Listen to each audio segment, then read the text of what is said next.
Love insurance company படத்தோடைய title எடுத்துக்கிட்டோம் அப்படின்னா, டைட்டில் போடும்போதே பேக்ரவுண்ட்ல லைக்ன்னு டிசைன் பண்ணியிருப்பாங்க. இந்த டைட்டில்ல லவ்வுக்கும் கம்பெனிக்கும் இடையில சோஷியல் மீடியா சிம்பிள்ஸ் குடுத்துருப்பாங்க. அதே மாதிரி நடுவுல இன்சூரன்ஸ் மட்டும் ஹார்ட் சிம்பிள்ல குடுத்துருப்பாங்க. ஸோ ஃபியூச்சர்ல இந்த சோஷியல் மீடியா தான் வந்து முடிவு பண்ண போகுது அப்படிங்கிற மாதிரி கூட ஹார்ட் சிம்பிள நடுவுல டிசைன் பண்ணியிருந்திருக்கலாம். அதே மாதிரி படத்தோடைய கதையுமே வந்து ஆப்ப அக்செப்ட் பண்ணா மட்டும் தான் வந்து அந்த ரிலேஷன்ஷிப் வந்து கன்டின்யூ பண்ற மாதிரி காமிச்சிருப்பாங்க. சப்போஸ் அந்த ஆப் வந்து அக்செப்ட் பண்ணல அப்படின்னா, லவ் ஸ்கோர் வந்து கம்மியா காட்டுச்சு அப்படின்னா, லவ் வந்து பிரேக்கப் பண்ற மாதிரி காமிச்சிருப்பாங்க. ஸோ படத்தோட கதைக்கு ஏத்த மாதிரியே படத்தோட டைட்டில டிசைன் பண்ணியிருப்பாங்க. பிரதீப் ரங்கநாதன் நடிச்சு ரீசெண்டா ரிலீஸ் ஆன படம் லவ் இன்சூரன்ஸ் கம்பெனி LIK. இந்த படத்தோடைய ஹிடன் டீடைல்ஸ் தான் நாம இந்த வீடியோல பார்க்க போறோம். இந்த வீடியோல ஸ்பாய்லர்ஸ் இருக்கும். நீங்க இந்த படத்தை தியேட்டர்ல பார்க்க மிஸ் பண்ணியிருந்தீங்க அப்படின்னா, இப்போ அமேசான் பிரைம் OTTல அவைலபிளா இருக்குது. வேணுங்கிறவங்க செக் பண்ணி பாருங்க. பிரதீப் ரங்கநாதன் இந்த படத்துல வைபவ் வாசுதேவன்கிற கேரக்டர்ல ப்ளே பண்ணியிருப்பாரு. இவருடைய பேர் வந்து வைப் வாசுதேவன் அப்படிங்கிறதுனால தான் இவருடைய ஐடிக்கு வைப் வாசின்னு வச்சிருப்பாரு. அதே மாதிரி இவருடைய கேரக்டர் எடுத்துக்கிட்டோம் அப்படின்னா, இவருடைய இன்ட்ரோ சீனுமே வந்து செல்போன் சிக்னல் இருக்கிறதுனால குருவிகள்லாம் அழிஞ்சுக்கிட்டு வருது அப்படின்னு நம்ம கேள்விப்பட்டிருப்போம். அதனால தான் வாசு வந்து ரொம்ப நாள் கழிச்சு வந்திருக்கிறீங்க, உங்களுக்கு இங்க செல்போன் சிக்னலே இருக்காது, அதனால நீங்க சேஃபா இருக்கலாம் அப்படிங்கிற மாதிரி சொல்லியிருந்திருப்பாரு. ஸோ இவருடைய இன்ட்ரோ காமிக்கும் போதே இவரை சுத்தி ஆர்கானிக் இருக்கிற மாதிரி காமிச்சிருப்பாங்க. அதே மாதிரி சூரியன் வந்து மீடியால என்ன சொல்லியிருப்பாரு அப்படின்னா, என்னுடைய கம்பெனி வளர்ச்சிக்கு காரணம் வந்து வாய்ஸ் தான். ஸோ அந்த வாய்ஸ் யாருடையது அப்படிங்கிறத நீங்களே கண்டுபிடிங்க அப்படின்னு சொல்லியிருந்திருப்பாரு. அதனால தான் வாசுவோட இன்ட்ரோ சீனுமே வந்து ஹாய் லோ அப்படின்னு சொல்லி ஆரம்பிச்சிருப்பாரு. ஸோ இவர் தான் வாய்ஸ் கொடுத்துருக்கிறாரு அப்படிங்கிறத ஆடியன்ஸுக்கு கன்வே பண்ணியிருப்பாங்க. வாசு வந்து அவங்க அப்பா கிட்ட சண்டை போடலாம்னு கராத்தேக்காண்டி ரெடி ஆகும்போது அந்த ட்ரெஸ் சேஞ்ச் ஆகிற டிரான்சிஷன் சூப்பரா பண்ணியிருப்பாங்க. வாசு வந்து அவங்க அப்பா கிட்ட ஃபோன் வந்து தேவை அப்படின்னு சொல்லியிருந்திருப்பாரு. அப்ப எல்லாத்துக்குமே ஆப்ஸ் வந்துருச்சு அப்படிங்கிறத இந்த சீன் மூலமா சோஷியல் மீடியா வந்து எந்த அளவுக்கு டெவலப் ஆயிருக்குது அப்படிங்கிறத காமிச்சிருப்பாங்க. வாசு வந்து கல்கி கிட்ட லைக் காமிக்கும் போது பாதி ஃபேஸ் மறைச்சு பாதி ஃபேஸ் தான் வந்து ரிவீல் பண்ணியிருப்பாரு. ஸோ இது மூலமா அவருக்கு ஒரு பக்கம் ஆர்கானிக்காகவும் இருக்கிறாரு, இன்னொரு பக்கம் அந்த சோஷியல் மீடியாவிலையும் இருக்கிறாரு அப்படிங்கிறத லைக் காமிக்கிற ஃப்ரேம் மூலமா ஆடியன்ஸுக்கு கன்வே பண்ணியிருப்பாங்க. ஹாலோவின் பார்ட்டியில் வந்து தீமாவுக்கு லைக் கிடைக்கணும் அப்படிங்கிறதுக்காண்டி தண்ணியில் நடக்கிற மாதிரி காமிச்சிருப்பாங்க. அப்போ வாசு வந்து தண்ணிக்குள்ளே இருப்பார். ஸோ அதுக்கு அடுத்த சீன்லேயே தீமா கிட்ட ஃபோனில் பேசும்போது ஷோல்டரில் டவல் வச்சு பேசிகிட்டு இருப்பார். தண்ணியில் நனைஞ்சதுனால இப்போ தான் வந்து துவட்டிட்டு இருக்கிறாரு அப்படிங்கிறத ஆடியன்ஸுக்கு கண்டினியூட்டியை மிஸ் பண்ணாமல் காமிச்சிருப்பாங்க.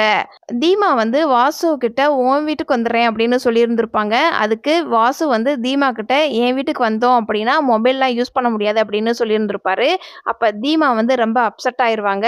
அதுக்கப்புறம் தான் வந்து லவ் ஸ்கோர் வந்து செக் பண்ணுவாங்க. அதனால 3% காமிக்கும். அதே மாதிரி ஒரு சீனில் தீமாவுடைய ஃபோனில் அந்த ப்ரைவேசி ஆன் அப்படிங்கிறத காட்டியிருப்பாங்க.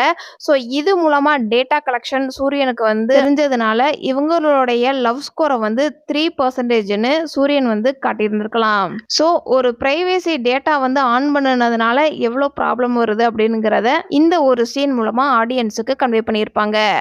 பிரேக்கப் ஆகும்போது பெனால்ட்டி கொடுக்கலாம்னு ஒரு ஆப்ஷன் இருக்கும். அதனால தான் வந்து தீமா பிரேக்கப் ஆகும்போது பெனால்ட்டிலாம் வேண்டாம் அப்படின்னு சொல்லியிருந்திருப்பாங்க. அப்போ ஆன்லைனில் ஆர்டர் போட்டதுக்கான அமௌண்ட் தான் வந்து பெனால்ட்டின்னு வாசுவோடைய கையில் அந்த பார்சலை கொடுத்துட்டு போயிருப்பாங்க. ஸோ இதுதான் பெனால்ட்டி அப்படிங்கிற மாதிரி ஆடியன்ஸுக்கு சிம்பாலிக்காக கன்வே பண்ணியிருப்பாங்க. பிரேக்கப் ஆகும்போது பேக்ரவுண்டில் எனக்கென்ன யாரும் இல்லை உனக்கு அது தோணவில்லையாங்கிற அந்த சாங்கோடைய BGM ப்ளே பண்ணியிருப்பாங்க. S.A. சூர்யா இந்த படத்துல சூரியன்கிற கேரக்டர்ல ப்ளே பண்ணியிருப்பாரு. இவருடைய கேரக்டர் எடுத்துக்கிட்டோம் அப்படின்னா சூரியனுக்கு ஒரு லவ் ஃபெயிலியர் இருக்குது அப்படிங்கிறது படத்தோட இடையில தான் நமக்கு வந்து காமிச்சிருப்பாங்க.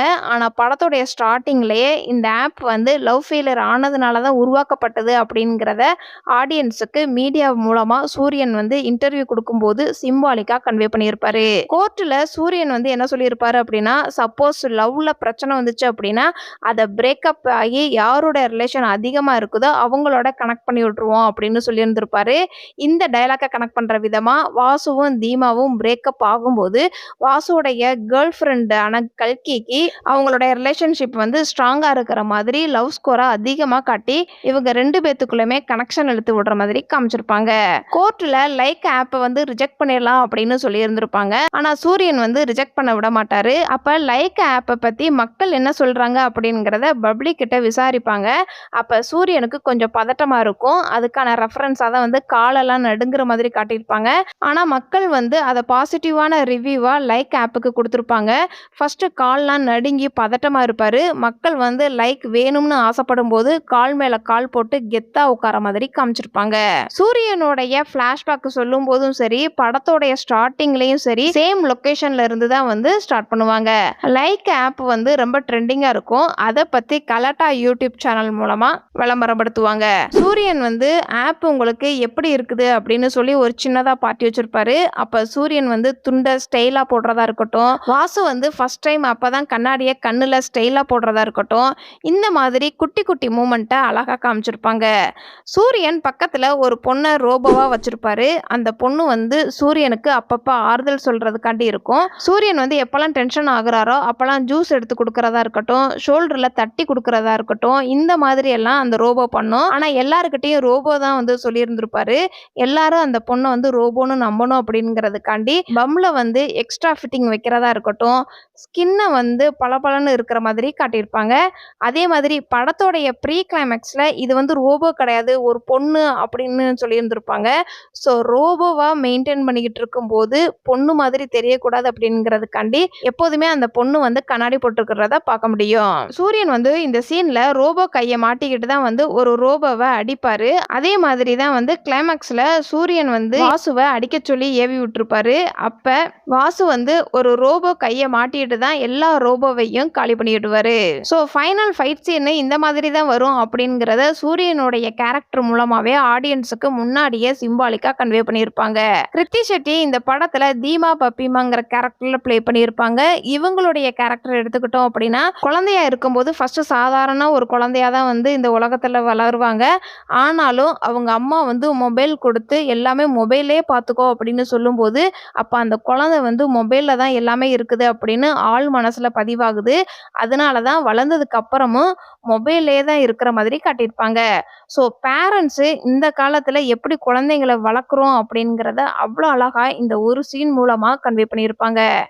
தீமா வந்து அவங்க அம்மா கிட்ட ஃபோன்ல தான் பேசுவாங்க. ஒரே வீட்ல இருந்தாலும் ஃபோன்ல பேசுற மாதிரி தான் வந்து காட்டுவாங்க. அதே மாதிரி ஒரு சில வார்த்தைகளுக்கு எல்லாமே வந்து ரொம்ப ஷார்ட்டா பேசுவாங்க. இப்ப ஜேஎஸ்ன்னு சொல்லும்போது ஜஸ்ட் சொல்றேன் அப்படின்னு அத அப்ரிவியேஷன் வந்து போட்டு காட்டியிருப்பாங்க. ஸோ ஒரு சில வார்த்தைகள்லாம் வந்து ரொம்ப ஷார்ட்டா கன்வெர்ட் ஆகிருச்சு அப்படிங்கிறதுக்கான ரெஃபரன்ஸா கூட குட்டி குட்டி வார்த்தைகளை ஷார்ட்டா சொல்ற மாதிரி காமிச்சிருப்பாங்க. ஆனா இப்பயுமே வந்து டைரக்டா மெசேஜ் பண்ணு அப்படின்னு சொல்லாம நம்ம டிஎம் பண்ணுன்னு சொல்றோம், ப்ரொஃபைல் பிக்சர்னு சொல்லாம டிபின்னு சொல்றோம். ஸோ சின்ன சின்ன வார்த்தைகளை நம்ம வந்து சுருக்கி வைக்கிறதுனால இங்க ஃபியூச்சர்ல ரொம்ப ஷார்ட்டா சொல்ற மாதிரி காமிச்சிருப்பாங்க. இன்ஃப்ளூயன்சர் ஏதாவது தப்பு பண்ணாங்க அப்படின்னா அதுக்கு தண்டனை கொடுக்குற இடமா தான் வந்து ஆர்கானிக் இடமா காட்டியிருப்பாங்க. அந்த அளவுக்கு ஆர்கானிக் அப்படிங்கிறது மக்களுக்கு ரொம்ப மிகப்பெரிய தண்டனை மாதிரி காட்டியிருப்பாங்க. ஆர்கானிக்ல இருக்கிறவங்க எல்லாருமே வந்து மொபைல் அடிக்டா இருப்பாங்க. அவங்க எல்லாருமே வந்து எனி டைம் மொபைல் யூஸ் பண்றதுனால ஃபிங்கர்ஸ் எல்லாமே வந்து மொபைல் யூஸ் பண்ற மாதிரியே காட்டியிருப்பாங்க. ஒரு சின்ன பையன் வந்து சோஃபா வித்து மொபைல்ல அடிக்டா இருந்திருப்பான். அதனால சோஃபாவை பத்தியே பேசிக்கிட்டு இருப்பான். அவங்களுடைய வாயெல்லாம் பார்த்தோம் அப்படின்னா செல்ஃபிக்கு போஸ் கொடுக்குற மாதிரியே ஒரு சிலவங்களுடைய ஃபேஸ் அப்படியே தான் மெயின்டைன் பண்ணிக்கிட்டே இருப்பாங்க. சோசியல் மீடியால பாதிக்கப்பட்டோம் அப்படின்னா நம்ம இந்த மாதிரி தான் இருப்போம் அப்படிங்கிறத அந்த ஆர்கானிக் உலகத்துல இருக்கிற மக்கள்ல பார்த்தோம் அப்படின்னா ரொம்பவே ஆச்சரியப்படுத்துற அளவுக்கு காமிச்சிருக்கிறாங்க. வாசுவும் தீமாவும் ஃபர்ஸ்ட் டைம் மீட் பண்ணும்போது வாசு வந்து கொடையில வர அந்த சிச்சுவேஷனை சொல்லி ஞாபகப்படுத்துவாரு. ஆனா தீமா வந்து லைக்ல வர்ற வாய்ஸ் உங்க வாய்ஸ் தானே அப்படின்னு சொல்லி கண்டுபிடிப்பாங்க. ஸோ இவங்க 2 பேருமே எந்தெந்த சிச்சுவேஷன்ல இருக்கிறாங்க அப்படிங்கிறத அழகா இந்த ஒரு சீன் மூலமா காட்டியிருப்பாங்க. லைக் ஆப்பை பேன் பண்ணிடலாம் அப்படின்னு சொல்லி முடிவு எடுத்திருப்பாங்க. சூரியன் வந்து ஸ்ட்ரகிளா இருக்கிறாரு அப்படிங்கிறதுக்காண்டி டீட்டெயிலா தான் தீமா சாங்கோடைய முடிவுல பிரேக்கிங் நியூஸ் வரும். ஆப் இஷ்யூன்னு மென்ஷன் பண்ணியிருப்பாங்க. ஸோ அதுக்கப்புறம் தான் வந்து கோர்ட் சீனே வந்து காட்டியிருப்பாங்க. சீமான் வந்து இந்த படத்துல அன்பு கடல் வாசுதேவன்கிற கேரக்டர்ல பிளே பண்ணியிருப்பாரு. இவருடைய கேரக்டர் எடுத்துக்கிட்டோம் அப்படின்னா இவருக்கு ஒரு பொண்ணு இருக்கும். அவருக்கு வந்து தமிழ் செல்வின்னு அழகா தமிழ் பேரா வச்சிருப்பாரு. ஆனா போக போக அந்த பொண்ணு வந்து தமிழ் செல்ஃபின்னு மாத்திருப்பாங்க. சோசியல் மீடியாவுடைய அடிக்ஷனால தன்னுடைய பேரையே மாத்திக்கிறாங்க அப்படின்னா எந்த அளவுக்கு நம்ம அடிக்டா இருக்கிறோம் அப்படிங்கிறத காமிச்சிருப்பாங்க. பொண்ணு வந்து இறந்து போகும்போது போன் பேசிக்கிட்டே போகும்போது தான் ஆக்சிடென்ட் ஆயிருக்கும். அப்ப பொண்ணு இறந்து போகும்போது அந்த ஃபோன் வந்து அவங்க அப்பா காலுக்கிட்ட விழுகுற மாரி காட்டியிருப்பாங்க. ஃபோன் வந்து நம்ம கீழ தான் இருக்கணுமே தவிர, நமக்கு மேல ஃபோன் இருக்கக்கூடாது அப்படிங்கிறத இந்த ஒரு சீன் மூலமா அவ்ளோ அழகா காட்டியிருப்பாங்க. இவருடைய பொண்ணு வந்து ரொம்ப ஃபோன் அடிக்ட்டா இருப்பாங்க. பொதுவா ஒருத்தவங்க இறந்து போயிட்டாங்க அப்படின்னா, இறந்து போனவங்களுக்கு வந்து ஃபோட்டோ வச்சிருப்பாங்க. தமிழ் செல்வி வந்து ஃபோன் அடிக்ட்டா இருக்கிறதுனால, ஃபோன்லயே அவங்க ஃபோட்டோவா வச்சிருப்பாங்க. தமிழ் செல்விக்கு வந்து ஃபோன் பிடிக்கும் அப்படிங்கிறதுக்காண்டி, அதே மாதிரி இறந்து போறது முன்னாடி என்ன சொல்லியிருப்பாங்க அப்படின்னா, "ஃபோன் இல்ல அப்படின்னா என் உயிரே போன மாதிரி இருக்கும்" அப்படின்னு சொல்லியிருந்திருப்பாங்க. அதனால தான் ஃபோன்ல ஃபோட்டோ வச்சு சாமி கும்பிடுற மாதிரி காட்டியிருப்பாங்க. அதே மாதிரி எனி டைம் சார்ஜ் இருக்கிற மாதிரி காமிச்சிருப்பாங்க. அன்பு வந்து என்ன சொல்லியிருப்பாரு அப்படின்னா, உங்க பொண்ணுகிட்ட, "ஃபோன் இருந்தா உயிரோட இருப்பேன்னு சொன்னீயே" அப்படின்னு சொல்லிட்டு ஃபோன குடுப்பாரு. ஆனா அப்பதான் வந்து இறந்து போற மாதிரி காமிச்சிருப்பாங்க. ஸோ ஃபோன் வந்ததுக்கு அப்புறம் ஃபோன்னால தான் நம்ம இறந்து போறோம் அப்படிங்கிறத காட்டியிருப்பாங்க. பொதுவா கத்தி எடுத்தவன் கத்தியால சாவான் அப்படின்னு சொல்லுவாங்க. இந்த படத்துல வித்தியாசமா ஃபோன் எடுத்தவன் ஃபோனால சாவான் அப்படிங்கிற மாதிரி காமிச்சிருப்பாங்க தமிழ் செல்வியோடைய கேரக்டர் மூலமா. அன்பு வந்து வாசுகிட்ட எப்போதுமே உன் தலை வந்து கீழ குனிஞ்சிருக்க கூடாது. நிமிர்ந்து தான் வந்து இருக்கணும் அப்படின்னு சொல்லியிருந்திருப்பாரு. அதாவது ஃபோன் பார்க்கக்கூடாது அப்படின்னு. அந்த டயலாக்க கனெக்ட் பண்ற விதமா ரோட்ல நடந்து போகும்போது எல்லாருமே தலைய குனிஞ்சுகிட்டே தான் ஃபோன் பார்த்துக்கிட்டே தான் வந்து போவாங்க. வாசு மட்டும் தான் தலைய நிமிர்ந்து நடக்கிற மாதிரி காட்டியிருப்பாங்க. இந்த ஒரு சீன்ல அன்பு வந்து வாசு கிட்ட இளநீ குடிக்கும்போது கூட தலைய நிமிர்ந்து தான் குடிப்போம். இதே இது செல்லு பார்த்தோம் அப்படின்னா தலைய குனிஞ்சு பார்க்குற மாதிரி இருக்கும். ஸோ இதுலயே எது நல்லது, எது கெட்டதுன்னு முடிவெடுத்துக்கோ அப்படின்னு வாசு கிட்ட சொல்லியிருந்திருப்பாரு. அதுக்கு வாசு வந்து ஸ்ட்ரா போட்டு குடிச்சோம்னா தலைய குனிஞ்சு தான் குடிக்க போறேன். இதுல என்ன இருக்குது அப்படின்னு கேட்பாரு. அதுக்கான டீட்டெயில தான் அவங்க பொண்ணு இறந்து போறதுக்கு முன்னாடி இருக்கிற சீன்ல வந்து இளநீ வாங்கி குடிப்பாரு. அப்ப ஸ்ட்ரா வேண்டாம் அப்படின்னு சொல்லி ஸ்ட்ராவ திருப்பி குடுப்பாரு. ஸோ இளநீ குடிக்கிறதுல கூட தலைய குனியக்கூடாது அப்படிங்கிறத அவ்ளோ ஸ்ட்ராங்கா சொல்லியிருப்பாரு. மாளவிகா இந்த படத்துல வாழமீனுங்கிற கேரக்டர்ல ப்ளே பண்ணியிருப்பாங்க. இவங்களுடைய கேரக்டர் எடுத்துக்கிட்டோம் அப்படின்னா, ஃபர்ஸ்ட் இவங்களுடைய பொண்ணு வந்து கேக் செஞ்சு தாங்க அப்படின்னு சொல்லி கேட்கும்போது, அப்ப ஆன்லைன்ல ஆர்டர் பண்ணிக்கோங்கன்னு சொல்லியிருப்பாங்க. இதே இது இவங்க ஆர்கானிக் உலகத்துக்குள்ள போனதுக்கு அப்புறம் திருந்திட்டாங்க அப்படிங்கிறதுக்காண்டி டீட்டெயிலா தீமா வந்து ஆர்கானிக் உலகத்துக்குள்ள வரும்போது கேக் செஞ்சு தர மாதிரி காமிச்சிருப்பாங்க. ஸோ இவங்க திருந்திட்டாங்க அப்படிங்கிறத இந்த கேக் மூலமா கன்வே பண்ணியிருப்பாங்க. வாழமீனு ஆர்கானிக் உலகத்துக்குள்ள வரும்போது பீமா கிட்ட என்ன சொல்லியிருப்பாங்க அப்படின்னா, சோசியல் மீடியால வந்து இன்ஃபார்ம் பண்ணிடு, எப்படியெல்லாம் வீடியோ போடணும் அப்படிங்கிற மாதிரி சொல்லி கொடுத்துட்டு ஆர்கானிக் உலகத்துக்குள்ள வந்திருப்பாங்க. அப்ப தீமா வந்து அழுவாங்க. ஐயோ நம்ம அம்மா வந்து நம்ம விட்டு போறாங்க அப்படின்னு நினைச்சு அழுவாங்க. ஆனா அப்ப வாழமீனுக்கு அழுக இருக்காது. இதே இது தீமா வந்து ஆர்கானிக் உலகத்துக்குள்ள வரும்போது அப்ப தீமா என்ன சொல்லியிருப்பாங்க அப்படின்னா, சோசியல் மீடியால வந்து நான் இன்ஃபார்ம் பண்ணிட்டேன். என்னுடைய ஃபாலோவர்ஸ் எல்லாம் வந்து கூடி இருக்கிறாங்க அப்படின்னு சொல்லியிருந்திருப்பாங்க. அப்ப வாழமீன் வந்து அதெல்லாம் விடு விடு. நீ எப்படி இருக்கிற அப்படின்னு பாசமா கேட்பாங்க. அப்பதான் தீமா வந்து அழுவாங்க. இந்த சீன்ல எமோஷனலா அவ்வளோ அழகா கன்வே பண்ணியிருப்பாங்க. செல்லு இருக்கும்போது எப்படி இருந்தோம், செல்லு இல்ல அப்படின்னா எப்படி இருக்கிறோம் அப்படிங்கிறத.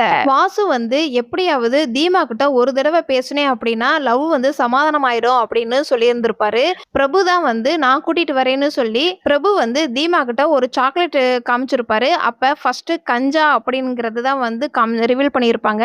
ஸோ இந்த சாக்லேட் மூலமா இது வந்து ஒரு போதைப் பொருளை சார்ந்தது அப்படிங்கிறத ஆடியன்ஸுக்கு சிம்பாலிக்கா கன்வே பண்ணியிருப்பாங்க. அதுக்கப்புறம் தான் கஞ்சான் அப்படிங்கிற மாதிரி ரிவீல் பண்ணியிருப்பாங்க.